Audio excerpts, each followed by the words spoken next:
Good morning students and welcome to Drona's online class. আমি Cecil Devan, তোমাদের general স্টাডিজের teacher. আজকে আবার এসেছি দ্য কারেন্ট অ্যাফেয়ার্স শো নিয়ে। আমি জানি যে মাঝখানটাতে কিছুটা টাইম লেগে গেছে, কারণ আমরা খুবই ব্যস্ত ছিলাম, কিন্তু আজকে হচ্ছে আমরা যা যা কারেন্ট অ্যাফেয়ার্সগুলো মাঝখানে মিস আউট হয়ে গেছিলো সেই সব আজকের এই কারেন্ট অ্যাফেয়ার্সটাতে, আজকের এই দিনের কারেন্ট অ্যাফেয়ার্সটাতে আমরা কম্বাইন করে পড়বো। ঠিক আছে, আজকের ক্লাসটা শুরু হওয়ার আগে, আজকের ভিডিওটা শুরু করার আগে আমি তোমাদেরকে একটা ভালো একটা ইনফরমেশন, একটা মানে নোটিশ দিতে চাই যে আমাদের ইনস্টিটিউট দ্রোনাসে হচ্ছে অফলাইন ক্লাসের জন্য অ্যাডমিশন শুরু হয়ে গেছে, যেখানটাতে আমরা রেলওয়ে, ব্যাংকিং, এসএসসি, ডব্লিউবিসিএস আর ডব্লিউবিপির জন্য অফলাইন কোর্সেস করাচ্ছি, প্রোভাইড করাচ্ছি। আর এইটার হচ্ছে অ্যাডমিশনও শুরু হয়ে গেছে। তো যারা যারা স্টুডেন্ট, যারা যারা মানে আমার এই ভিডিওটা দেখছো, আর যাদের যাদের এইটা স্বপ্ন আছে যে ওরা নিজেদের জীবনে একটা সরকারি চাকরি পেতে চায়, আমি তোমাদেরকে বলবো যে দ্রোনাসই হচ্ছে ওই প্রথম স্টেপ যেটার দ্বারা হচ্ছে তোমরা তোমাদের স্বপ্নটাকে পূরণ করতে পারবে। আমাদের সাথে কন্ট্যাক্ট করতে হলে আমাদের কন্ট্যাক্ট নাম্বার ডিসক্রিপশন বক্সে দেওয়া আছে, আমাদের অ্যাড্রেসও ডিসক্রিপশন বক্সে দেওয়া আছে। চেলে যদি আরও কন্ট্যাক্ট করতে চাও, আরও ইনফরমেশন যদি গ্যাদার করতে চাও, আমাদের ফেসবুক পেজটাকে ফলো করো, ওইখানটাতে আমরা টাইম টু টাইম আপডেট দিতে থাকি। এছাড়াও তোমরা আমাদের ওয়েবসাইটে গিয়েও ভিজিট করতে পারো www.thedronas.com-এ। ওইখানটাতেও আমাদের কোর্সের সম্বন্ধে অনেক কিছু ইনফরমেশন দেওয়া থাকবে। আর যদি তোমাদের কোনো কোয়ারি হয়, নিচে ডেসক্রিপশন বা কমেন্ট বক্সে গিয়ে টেক্সট করে আমাদেরকে জিজ্ঞাসা করতে পারো। আর এছাড়াও তোমরা হচ্ছে সরাসরি চেলেও তোমরা আমাদের অফিসে এসে আমাদের সাথে দেখা করতে পারো। তোমাদের যা ডাউট আছে সেই সব হচ্ছে তোমাদের ক্লিয়ার করে দেওয়া হবে। তো এই একটা খুব ভালো সুযোগ সব স্টুডেন্টসদের জন্য, কারণ এবার ডাব্লিউবিপিরও অ্যানাউন্সমেন্ট হয়েছে যে এক্সাম হবে। তো যারা যারা হচ্ছে ডাব্লিউবিপিটাকে নিজেদের টার্গেট করে রেখে দিয়েছো, আমি তোমাদেরকে সাজেস্ট করব যে এই সুযোগটা নিজেদেরকে ভালো করে তৈরি করার যে সুযোগটা আছে সেটাকে হাতছাড়া করো না, কারণ দ্রোনাসই হচ্ছে যে তোমাদের স্বপ্নটাকে পূরণ করার পোটেনশিয়ালটা রাখে, আর অবশ্যই তোমাদের স্বপ্নটাকে পূরণ করেই ছাড়বে। সো এটা বলার পর চলো আজকের এই ক্লাসটা আমরা শুরু করি। World soil day.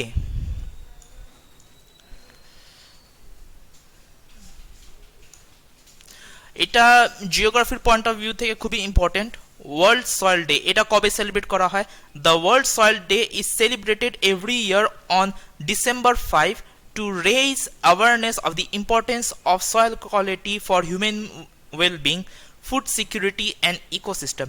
World soil day যেটা আছে সেটা প্রত্যেক বছর 5 ডিসেম্বরে সেলিব্রেট করা হয়। ঠিক আছে, এখানটাতে দেখতে পাচ্ছ 5 ডিসেম্বর লেখা আছে ইমেজে, ওয়ার্ল্ড সয়েল ডে 2020।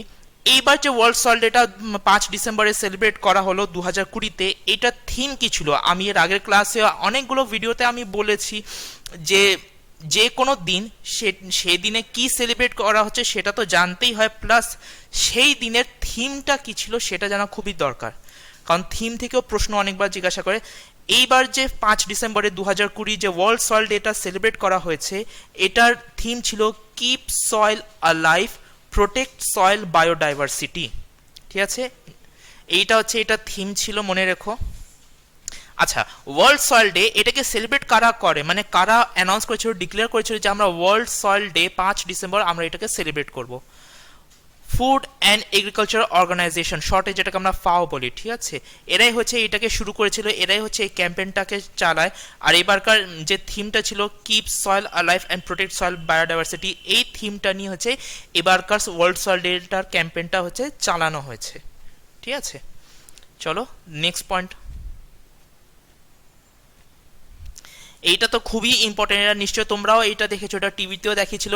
রঞ্জিত সিং দিসালে, ঠিক আছে, ইনি হচ্ছে প্রথম ইন্ডিয়ান যিনি 2020 গ্লোবাল টিচার প্রাইজ পেয়েছেন।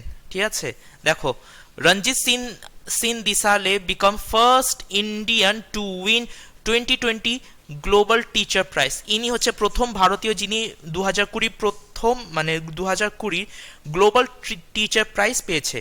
এটা প্রত্যেক বছরই হতে থাকে, ঠিক আছে, কিন্তু ইনি হচ্ছে প্রথম ভারতীয় যিনি পেয়েছেন। ঠিক আছে, a government teacher from Zila Parishad Primary School, Paritewadi village, Solapur district of Maharashtra. ঠিক আছে, ইনি হচ্ছে পারিতিবালি একটা গ্রাম আছে সোলাপুরে, আর সোলাপুর কোথায় আছে? মহারাষ্ট্রতে। ওখানকার হচ্ছে একটা প্রাথমিক বিদ্যালয়তে হচ্ছে, সরকারি প্রাথমিক বিদ্যালয়তে হচ্ছে উনি পড়াতেন, আর ওনাকে হচ্ছে এই ফার্স্ট প্রাইজটা দেওয়া হয়েছে। ঠিক আছে, He is the first Indian to win this award, which carries prize of 1 million, approximately 7.4 crore. ঠিক আছে, মানে উনি এত টাকার হচ্ছে এই প্রাইজটা পেয়েছেন। ঠিক আছে, এনার মানে কন্ট্রিবিউশনটা কি ছিল সেটা জেনে নাও।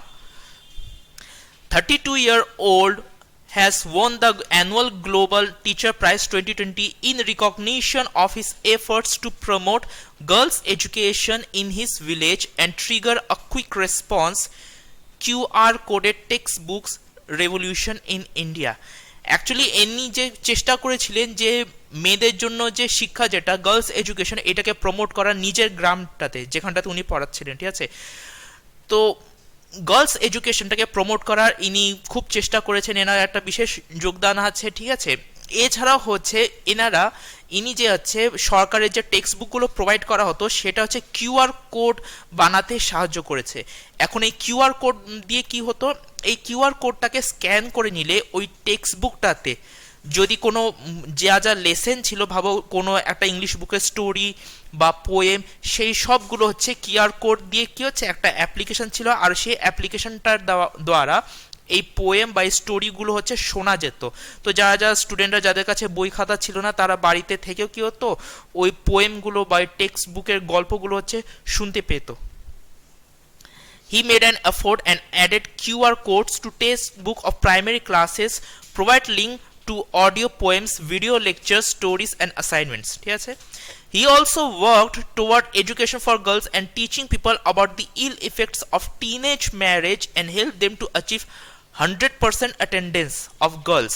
ঠিক আছে, এছাড়াও ইনি মানে নিজের গ্রামে বলেছেন যে বাচ্চাদের যে তাড়াতাড়ি করে মেয়েদের বাচ্চা মেয়েদের যে বিয়ে দিয়ে দেওয়া, এটা কতই খারাপ জিনিস। ঠিক আছে, আমাদের সমাজে এটা মানে একটা খারাপ জিনিস, এটা একটা সোশ্যাল ইভিল। ঠিক আছে, তো এটাকে বন্ধ করতে হবে, সেটা জাগরুকতার ফেলানোর জন্য হচ্ছে উনি কাজ করেছেন।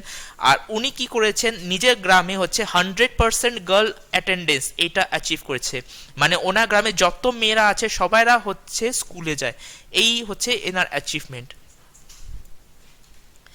নেক্সট, আচ্ছা, ইনি হচ্ছে গীতাঞ্জলি রাও। দেখতে পাচ্ছ এখানটাতে নাম দেওয়া আছে। টাইমস ম্যাগাজিনে একটা নতুন ক্যাটাগরি শুরু করা হয়েছে, কিড অফ দি ইয়ার। ঠিক আছে, কিড অফ দি ইয়ার। এর আগে men of the year, women of the year বলা হতো টাইম ম্যাগাজিনে, এখন কিড অফ দি ইয়ার বলে প্রথম এটা ফার্স্ট শুরু করা হলো। আর এইটার যে প্রথম এই ক্যাটাগরিতে যে প্রথম যে বাচ্চা মেয়েটিকে সিলেক্ট করা হচ্ছে সে হচ্ছে গীতাঞ্জলি রাও। ঠিক আছে, দেখো,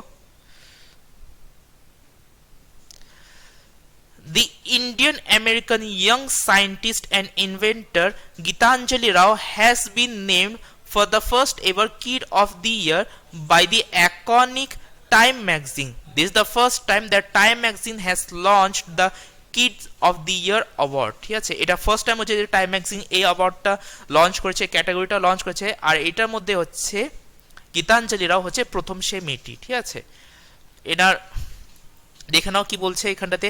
15-year-old Gitanjali Rao was chosen among more than 5,000 nominees. Total 5,000-এরও উপরে নমিনিস ছিল, সেখান থেকে হচ্ছে গীতাঞ্জলি রাও সিলেক্ট হয়েছে। ঠিক আছে, for her astonishing work using technology to tackle issues ranging from contaminated drinking water to opioid addiction and cyberbullying. ঠিক আছে,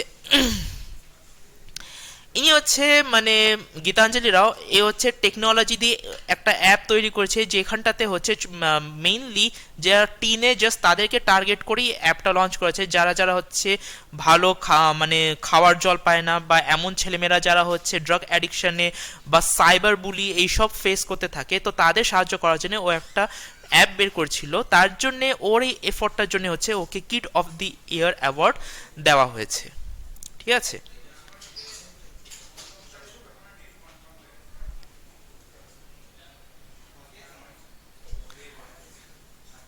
next, Majerhat Bridge renamed Jai Hind Bridge to mark Netaji's 125th birth anniversary.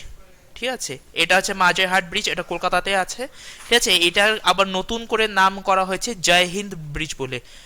West Bengal Chief Minister Mamata Banerjee named newly built Majerhat Bridge in Kolkata as Jai Hind Bridge to commemorate 125th birth anniversary of Subhash Chandra Bose. The new bridge has been built in place of an old one which collapsed in September 2018 হচ্ছে একটা bridge ভেঙে একটা দুর্ঘটনা হয়ে গেছিল, যেখানটাতে অনেক মানে মানুষরা মারা গেছিলেন। তারপরে ব্রিজটাকে চেঞ্জ করে নতুন একটা ব্রিজ বানানো হয়েছে মাঝের হাটের ওইখানটাতে, আর নাম দেওয়া হয়েছে জয় হিন্দ ব্রিজ। আর জয় হিন্দ ব্রিজটা কবে বা কোন অনুষ্ঠানে দেওয়া হয়েছে?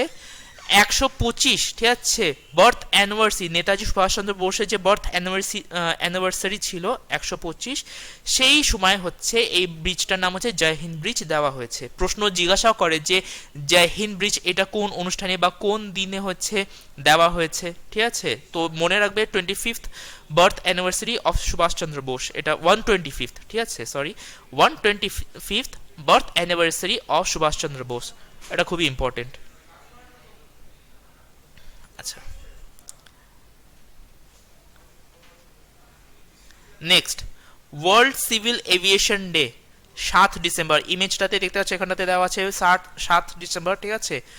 দি international civil Aviation Day is celebrated every year on 7th December to recognize the importance of aviation to social economic development of the world. ঠিক আছে, আজকে যে আমরা গ্লোবালাইজেশনের কথা বলি, এই গ্লোবালাইজেশন একমাত্র সার্থ হয়েছে বা অনেকটা বলবো যে খুব ভালো করে সাকসেসফুল হয়েছে, তার মেইন কারণ হচ্ছে এয়ারলাইন্স, ঠিক আছে। মানে এই যে এরোপ্লেনগুলো আছে, ঠিক আছে, এরোপ্লেনের সাহায্য দিয়ে, এয়ার ট্রান্সপোর্টের সাহায্য দিয়ে যে কত ইজিলি মানুষদেরকে বা বস্তুদেরকে ট্রেডিং এক স্থান থেকে আরেক স্থান, যেগুলো অনেক লং ডিস্টেন্স, এইটাকে মানে এত লং ডিস্টেন্সটাকে কম সময়ের মধ্যে কভার করে যে মানুষদের মধ্যে যে কমিউনিকেশন গ্যাপটা ছিল বা চান্স যেটা আগে থাকতো সেটাকে পুরোপুরি কম করে দিয়েছে। এত মানে ইম্পর্টেন্ট হচ্ছে আমাদের জন্য, আমাদের ডেইলি লাইফের জন্য বা আমাদের ডেইলি কমিউনিকেশনের জন্য এয়ার ট্রান্সপোর্ট, ঠিক আছে। The day was established in 1994 to celebrate the 50th anniversary of the establishment of International Civil Aviation Organization, short ICAO, ঠিক আছে। এইটা হচ্ছে 1994 হচ্ছে এটা স্থাপিত করা হয়েছে, কিসের জন্য? সেলিব্রেট করার জন্য 50th anniversary of the establishment of International Civil Aviation Organization. এই যে ইন্টারন্যাশনাল সিভিল এভিয়েশন অর্গানাইজেশন, এটা 50টি মানে স্থাপন দিবসের নামে হচ্ছে 1994 থেকে হচ্ছে world civil aviation day celebrate করা হয়, ঠিক আছে। The Council has decided that from now until 2023, the theme will be Advancing Innovation for Global Aviation Development.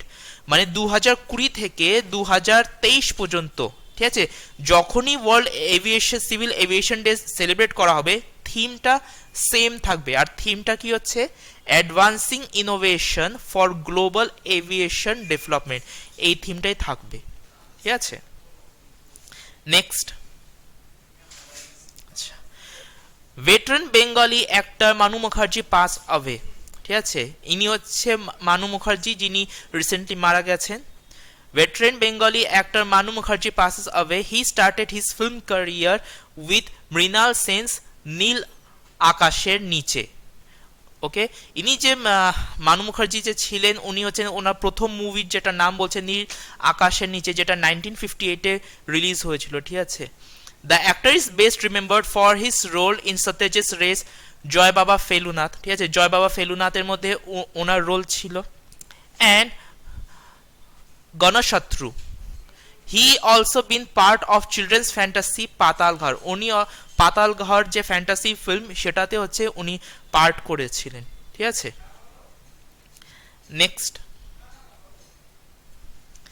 China become second nation to plant flag on the moon, ঠিক আছে, এখানটাতে এটা মুছে আছে, এটা সি হবে China. China has become the second country in the world to unfurl its national flag on moon surface, ঠিক আছে। রিসেন্টলি হচ্ছে চায়না মুন মিশন লঞ্চ করেছিল, যেটা নাম হচ্ছিল চ্যাংই-5, ঠিক আছে, এইটা নাম ছিল। আর এর দ্বারা হচ্ছে চায়না নিজের ফ্ল্যাগ হচ্ছে মানে মুনে স্থাপিত করেছে, ঠিক আছে। আচ্ছা, যেটা প্রথম দেশ সেটা তো আমরা সবাই জানি ইউএসএ, ঠিক আছে। আর যে মানে রকেটটা, যে অন্তরিক্ষযান যেটা আমরা হিন্দিতে বলি, যে রকেটটার ইউজ করা হয়েছিল সেটা হচ্ছে অ্যাপোলো 11, ঠিক আছে, অ্যাপোলো 11। আচ্ছা, earlier this feat was achieved only by USA when it was planted on its flag on the moon during Apollo mission in 1969, ঠিক আছে। অ্যাপোলো মিশন 1969 এ হচ্ছে করেছিল। China achieved this historical feat when Chang'e E5 probe of China, which was launched to collect soil and rock samples of the lunar surface, took off from the moon to return to Earth after planting national flag on 3rd December 2020। China যে flag, চাঁদের যে সীমা যেটা আছে জমিতে, ওইখানটাতে কবে লাগিয়েছিল? 3rd December 2020-তে, ঠিক আছে। এখানটাতে একটা ইনফরমেশন তোমাদেরকে জানতে হবে, চায়না হচ্ছে সেকেন্ড কান্ট্রি যে নিজের ফ্ল্যাগ আনফোল্ড করেছে মুনের সারফেসে, ঠিক আছে, সেকেন্ড কান্ট্রি। কিন্তু চায়না হচ্ছে থার্ড কান্ট্রি যে হচ্ছে মুন, চাঁদের যে মাটি আছে না, সয়েল, সেটা হচ্ছে পৃথিবীতে নিয়ে আসছে। এর আগে যারা যে দুটো দেশ চাঁদের মাটি বা চাঁদের যতগুলো স্যাম্পলস আছে, রক স্যাম্পলস, সেগুলো পৃথিবীতে এনেছে, সেটাতে সব থেকে আগে হচ্ছে রাশিয়া, আর তারপর হচ্ছে ইউএসএ, ঠিক আছে। অ্যান্ড থার্ড এবার যেটা হতে যাচ্ছে সেটা হচ্ছে চায়না, ঠিক আছে। আচ্ছা, নেক্সট,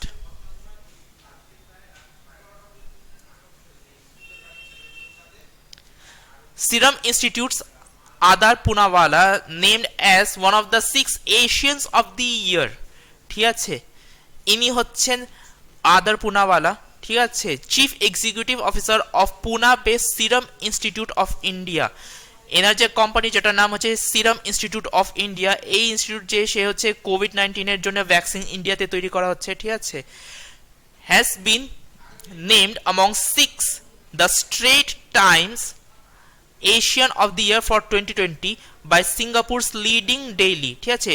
দ্য স্ট্রেট টাইমস, সিঙ্গাপুরের যে ডেইলি ম্যাগাজিন আছে দ্য স্ট্রেট টাইমস, ওইখানটাতে হচ্ছে 6 জন এশিয়ান অফ দি ইয়ার একটা ক্যাটাগরি আছে, যেখানটাতে 6 জনের নাম সিলেক্ট হয়েছে, তার মধ্যে থেকে একজন হচ্ছে আদার পুনাওয়ালা।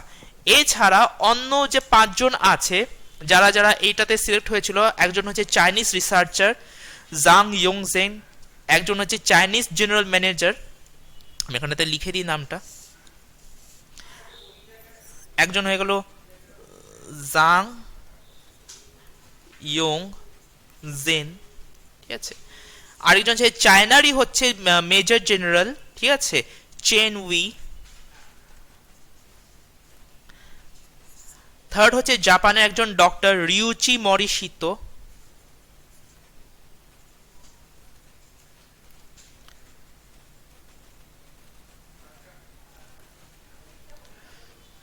ফোর্থ যে সে হচ্ছে সিঙ্গাপুরের একজন প্রফেসর ওই ই ইয়ং, ঠিক আছে।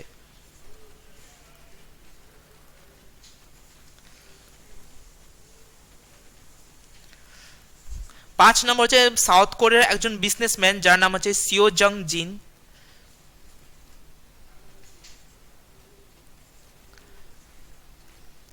আর 6টি নম্বর আদার Poonawalla,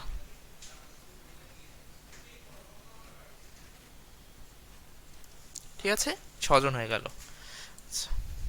next,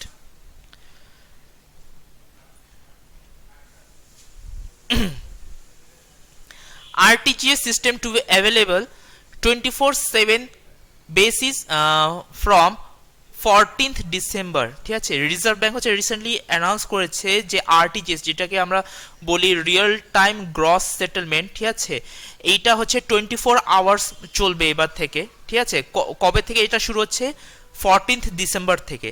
The RBI, Reserve Bank of India, has announced the real-time gross settlement system will be made available round the clock on all days of the year with effect from 30 hours on December 14, ঠিক আছে। মানে রাত্রিবেলায় যখন 12:30 বেজে যাবে, ঠিক আছে, 12:30 মানে আধা ঘন্টা পর ডিসেম্বর মানে 13ই ডিসেম্বর রাত্রিবেলা 11:30 মানে হচ্ছে 14 ডিসেম্বরের আধা ঘন্টা হওয়া, ঠিক আছে। তো তখন থেকে হচ্ছে আরটিজিএসটা হচ্ছে 24/7 মানে কন্টিনিউয়াসলি এটা অনলাইন হয়ে যাবে, ঠিক আছে। Presently the system is available for customer between 7 AM to 6 PM। এই মুহূর্তে হচ্ছে কি যে আরটিজিএস যেটা মানুষরা যে অনলাইন ট্রানজাকশন যেটা করে মানে নেফটের দ্বারা, ঠিক আছে, ন্যাশনাল ইলেকট্রনিক ফান্ড ট্রান্সফারের দ্বারা, সেটা 7টা থেকে 6টা পর্যন্ত। আর এছাড়া গভর্নমেন্ট হলিডেজ আর সানডেতে এই জিনিসটা করা যায় না, ঠিক আছে, আরটিজিএসটা করা যায় না। কিন্তু এবার আরবিআই বলে দিয়েছে যে এটা 24/7, মানে এবার এটা কন্টিনিউয়াসলি অনলাইন হবে। আর কন্টিনিউয়াসলি হচ্ছে মানে যে কোনো সময় মানুষরা হচ্ছে এটা অনলাইন ট্রানজ্যাকশন করতে পারবে, ঠিক আছে। RTGS shall continue to be governed by the RTGS System Regulations 2013. RTGS shall be available for customers and interbank transaction around the clock except for the interval between end of the day and start of the day processes whose timing would be duly broadcasted through RTGS system. Intraday liquidity facility shall be made available to facilitate smooth functioning or smooth operation, ঠিক আছে। এখন এই মুহূর্তে তো কি আছে যে এই মুহূর্তে তো মানে দিনের মানে 7টা থেকে বিকেল 6টা পর্যন্ত, ঠিক আছে। তো যখন ইভিনিং টাইম, যখন ব্যাংক বন্ধ হয়ে যায়, তারপরে আরটিজিএস করা যাবে না। আর ভোর 7টা থেকে যতক্ষণে ব্যাংক খুলছে তার আগে তোমরা আরটিজিএস করতে পারবে না। কিন্তু 14ই ডিসেম্বর থেকে এই সিস্টেমটা চেঞ্জ হয়ে এখন এটা 24/7 আওয়ার, মানে কন্টিনিউয়াসলি হচ্ছে সপ্তাহে কন্টিনিউ 24 ঘন্টা ধরে তোমরা এই আরটিজিএসটা করতে পারবে। আরটিজিএস ট্রানজাকশনটা এবার হবে। নেক্সট, নরিন্দর সিং কাপানি, এনাকে বলা হয় the father of fibre optics, ঠিক আছে। দেখো আগে মানে ছবিটাতে কি লেখা আছে দেখে নাও ছোট করে। Narinder Singh Kapany, known as father of fiber optics, was named one of the 7 unsung heroes of our century for his pioneering research and development in fiber optics by Fortune magazine. Fortune magazine হচ্ছে এই আর্টিকেলটা দিয়েছিলেন যেখানটাতে হচ্ছে নরেন্দ্র সিং কাপানি ইনি হচ্ছে ফাইবার অপটিক্স ডেভেলপ করেছেন, ঠিক আছে। আর ইনি হচ্ছে রিসেন্টলি হচ্ছে ইনি মারা গেছেন, ঠিক আছে। Narendra Singh Kapany, also known as father of fiber optics, passes away. Indian born American physicist, was named as one of the 7 unsung heroes by the Fortune of the businessman of the century issue of November 1999. এনাকে হচ্ছে businessman of the century বলা হয়েছিল কবে? November 1999 যে Times মানে Fortune ম্যাগাজিনের যে ইস্যুটা ছিল ওইখানটাতে, ঠিক আছে। আর ইনি হচ্ছে রিসেন্টলি ইনি মারা গেছেন। তো এইখানটাতে তোমাদেরকে এই জিনিসটা মনে রাখতে হবে যে নরিন্দর সিং কাপানি এনাকেই বলা হয় ফাদার অফ ফাইবার অপটিক্স, ঠিক আছে, এটা মনে রাখতে হবে। আচ্ছা, নেক্সট, জেহান দারুওয়ালা, এনার এই ছেলেটির নাম হচ্ছে, এনার নাম হচ্ছে জেহান দারুওয়ালা, ঠিক আছে। Becomes first Indian to win F2 race. F2 race মানে হচ্ছে ফর্মুলা 2 রেস, ঠিক আছে। Jehan Daruwala created history as he became the first Indian to win a Formula 2 race at 2020 Sakhir Grand Prix, Bahrain. বাহরাইনে যে সাকির গ্র্যান্ড পিক্স হয়েছিল এখানটাতে হচ্ছে জেহান দারুওয়ালা জিতেছে F2 formula রেসে, ঠিক আছে। This was the final race of F2 season. The Formula 2 Championship is a second tier single seater racing championship, ঠিক আছে। এটা একটা ক্যাটাগরি বলে দিল যে F2 আমরা সাধারণত শুনি F1, ঠিক আছে। আর F2 মানে কি সেটা সম্বন্ধে এখানটাতে বলছে second tyre single seater racing championship, ঠিক আছে। আর ভারতের হচ্ছে জিহান দারওয়াল যিনি ফার্স্ট ইন্ডিয়ান যে F2 ফর্মুলা 2 রেস জিতেছে। নেক্সট, আচ্ছা আগে এতটা ইনফরমেশন দেখে নাও। Sri Lanka to host Asia cup 2021, Sri Lanka যে আছে এ হচ্ছে নেক্সট 2021 এশিয়া কাপ হোস্ট করবে, ঠিক আছে, 2021। আর পাকিস্তান ক্রিকেট বোর্ড এ হচ্ছে 2022 এশিয়া কাপ হোস্ট করবে, ঠিক আছে। এতটুকু ইনফরমেশন, তার সাথে আরেকটা ইনফরমেশন আমি এখানটাতে অ্যাড করে দিয়েছি যে নেক্সট ওয়ার্ল্ড কাপ যেটা 2023 হচ্ছে সেটা হচ্ছে BCCI ইন্ডিয়াতে হোস্ট হবে, ঠিক আছে। ইন্ডিয়া হোস্ট করছে, BCCI সেটাকে কন্ডাক্ট করছে। কবে থেকে কবে? 9 ফেব্রুয়ারি থেকে 26 মার্চ পর্যন্ত, ঠিক আছে। BCCI next world cup host করছে। তো এইভাবে হচ্ছে আমাদের এই ভিডিওটা আজকে এতটা পর্যন্তই ছিল। আশা করি তোমাদের এই ভিডিওটা ভালো লেগেছে, ভিডিওটা খুবই ইনফরমেটিভ লেগেছে, তোমাদের এক্সাম ওরিয়েন্টেড খুবই লেগেছে। ভিডিওটা যদি ভালো লেগে থাকে ভিডিওটাকে লাইক করো, নিজেদের বন্ধুদের সাথে যত ম্যাক্সিমাম হয় এটাকে শেয়ার করো। আমাদের চ্যানেল দ্য দ্রোনাস এটাকে সাবস্ক্রাইব করো, ক্লিক করো বেল আইকনকে, যাতে আমাদের টাইম টু টাইম ভিডিওর নোটিফিকেশন তোমরা সবসময় পেতে থাকো। আমি আবার আসবো নেক্সট দিন, আবার নেক্সট একটা নতুন কারেন্ট অ্যাফেয়ার্সের ভিডিও নিয়ে। ততক্ষণে ভালো থেকো, ভালো করে পড়তে থাকো, নিজেদেরকে আপডেট করতে থাকো, আর সবসময় সাথে থাকো দ্য দ্রোনাসের সঙ্গে। Thank you.